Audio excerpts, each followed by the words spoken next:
అధ్యక్ష, ఒకటే విషయం తెలియజేస్తున్నాను.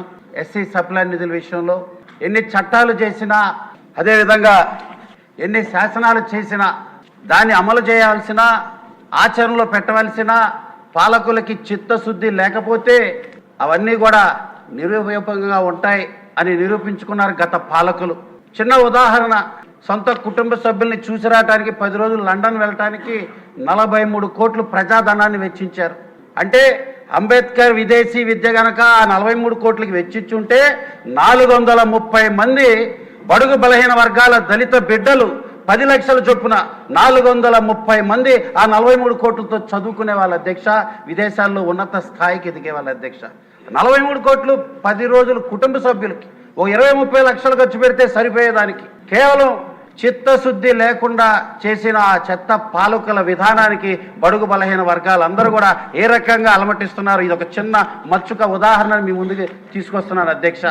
అంబేద్కర్ గారు ఆ రోజు అన్నారు, రాజ్యాంగంలో పొందుపరుస్తున్నాం, కానీ దాన్ని అమలు చేసే పాలకులు మాత్రం దాన్ని సరైన రీతిలో ముందుకు తీసుకెళ్ళకపోతే ఖచ్చితంగా రాజ్యాంగానికి తూట్లు పొడిచినట్టే అనే దానికి గత పాలకులు చేసిన విషయమే మనకు అర్థం పడుతుంది అధ్యక్ష అని మీకు గుర్తు చేస్తున్నా. నలుగురితో నారాయణ అనే విధంగా ఏదో పథకాలు పెట్టాం, మీకు దాంట్లో ఇస్తున్నాం కదా అని చెప్పి మా దళిత బిడ్డలకు సంబంధించిన నిధులు మళ్ళించడానికి హూ ఇస్ హీ అధ్యక్ష? ఆయనకి ఏ ధైర్యం ఉంది, ఏ హక్కు ఉందని కూడా మేము ప్రశ్నిస్తున్నాం. మా డబ్బులు మాకు ఇవ్వటానికి ఏదో పథకాల ద్వారా వచ్చాయని మా పథకాలు తీసేయటం ఎంతవరకు సమంజసం అధ్యక్ష?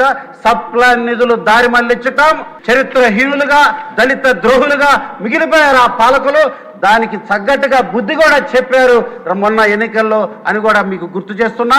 మాన్యశ్రీ నారా చంద్రబాబు గారు వస్తేనే ప్రజాస్వామ్యం నిలబడుతుంది, శాంతి భద్రతలు సజావుగా ఉంటాయి, ప్రజలు స్వేచ్ఛగా జీవించగలరు అనే ఉద్దేశంతోనే చంద్రబాబు నాయుడు గారికి, కూటమి ప్రభుత్వానికి పట్టం కట్టారు అధ్యక్ష. నేను మీ అందరికీ విజ్ఞప్తి చేస్తూ ధన్యవాదాలు చేస్తున్నా.